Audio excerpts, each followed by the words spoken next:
Good morning, Fort Eustis NCOA Academy. This is Chad Balance, your DoD Marrow donor recruiter, coming to you to save lives through the DoD Marrow donor program. Our program has been in existence for 31 years on behalf of the 17,000 American families.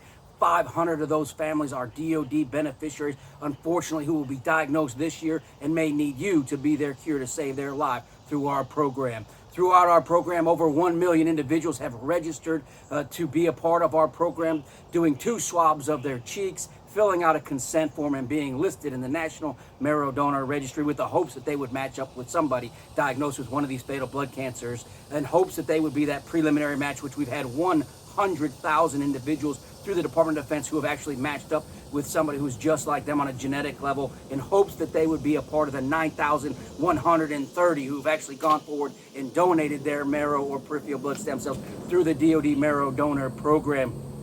We are in hopes today to save the life of a young boy whose name is Xavier. His mom is a master sergeant. His dad is a sergeant first class at Fort Bragg, assigned at JSOC. We are hoping that you will be their cure for their little boy who is diagnosed with acute lymphoblastic leukemia, and his only prognosis is to have a marrow transplant to have life. And we're hoping that the NCO Academy, somebody, one of the students, one of the cadre, will match up with little Xavier. Again, he is only 5 months old. I have a beautiful picture of Xavier. This is Xavier.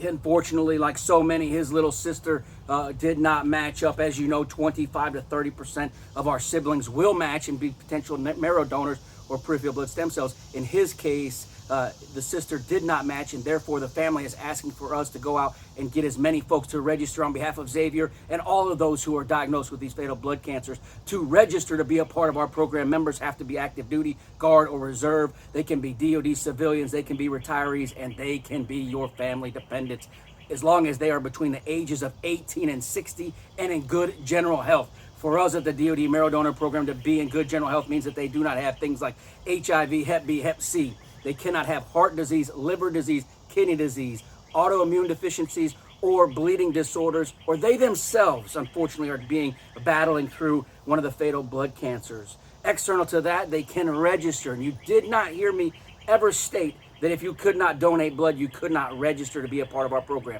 Many of donors have GD6PD, sickle cell trait. They have cool tattoos recently, and they're disqualified from donating blood. But through our program, those individuals can still register and can still save the lives of folks like baby Xavier.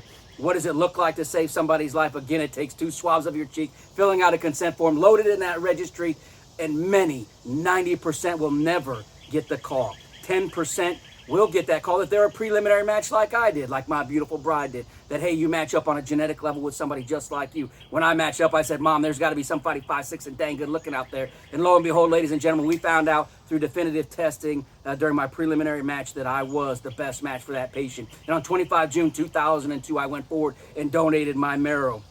And most folks always want to know, hey, Chad, what does it feel like to donate marrow? For me, I always think about that young family that I donated to. The man was 27, married with 2 children. For me to take 2 days of mild discomfort in my hips, achiness in my hips for 2 days, fatigue for 7 to 10 days, I felt there was absolutely value added to that family. For him to be there to watch his daughter hit that gymnastic move, for his son to hit that first home run, win that wrestling match, hit that touchdown, watch his daughter graduate and become a bride. I just want you to know that you could be that life-saving match like I was. It doesn't hurt as bad as most folks say. The hurt is on the family, like Xavier's family, if they're not finding that cure. That cure could be you. The marrow donation is a 4-day permissive TDY. It's a day of travel up to Georgetown University. On day 2 is the day of the procedure. That procedure takes 60 to 90 minutes. It is done under general anesthesia.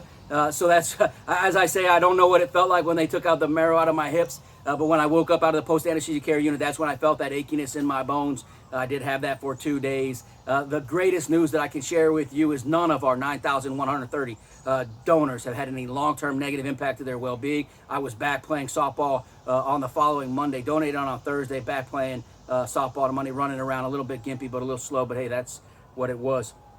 Now, the cool thing about our program is, although the marrow donor is in our namesake Marrow Donor Program, the coolest thing that's happening is that we're saving almost 70 or 81% of the lives saved today are done through peripheral blood stem cells. So that's an absolute game changer for us. This process would be a 6-day permissive TDY. My family is fortunate enough to tell you at the NCOA Academy that we're the only family in the Department of Defense to do such. I donated Marrow to an unrelated individual, my beautiful bride. Several years after we got married, she registered, and then lo and behold, she was fortunate enough to donate to a 13-year-old boy who had leukemia. And she did it through peripheral blood stem cells. Again, that was a 6-day permissive TDY where we traveled up to Fairfax, Virginia. Over that 6-day period for 5 consecutive days, every morning at 0900, she received a shot of a drug called fulvestrant. We increased her peripheral blood stem cells, and on day 5, we took those out through apheresis. If you're at all familiar with what plasma or platelet donations would look like, that is exactly the process that we go through majority of the time to save the lives like Xavier. This is a simple process. Needle left arm, needle right arm, pump system behind. We circulated that blood. We took out those surplus peripheral blood stem cells, gave them to that 13-year-old child. We returned the remaining whole blood products to my beautiful bride and all those who donate through peripheral blood stem cells. What do they feel like, those that donate peripheral blood stem cells? My friends, it's like a moderate flu-like symptoms. You just feel achiness, general, not feeling 100%. But with a probability of saving somebody's life to feel moderate, mild flu-like symptoms, we would hope that you would step out and get on board with our program to save folks like baby Xavier right here. Again, none of our 9,130 have actually had any long-term negative impact to their well-being. Acute, short-term, of course, you're going to feel a little bit of discomfort, achiness in your bones. I'm a little older now, but that's just a part of life. For those that donate, that's just a part of their life for 2 to 3 days, that discomfort that we're talking about. But again, to provide the opportunity to save somebody's life, it's extremely important. Here are the probability of the likelihood of you matching up with somebody just like you.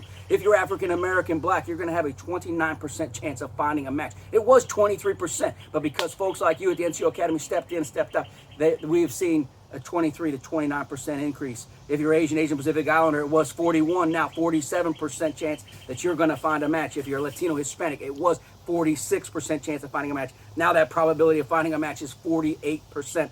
If you're Alaskan Native American Indian, it was 69, now 71. If you're Eastern and Western European, it was 77% chance. Now it's 79% chance that you will find a match. I want that to be 100%. I know that the staff there at the NCOA Academy at Fort Eustis wants it to be 100%, and that's why they're providing you this opportunity. Do 2 swabs of your cheek, register to be a part of the DoD Marrow program in hopes that you could save the life of somebody just like Xavier, who's a part of our family.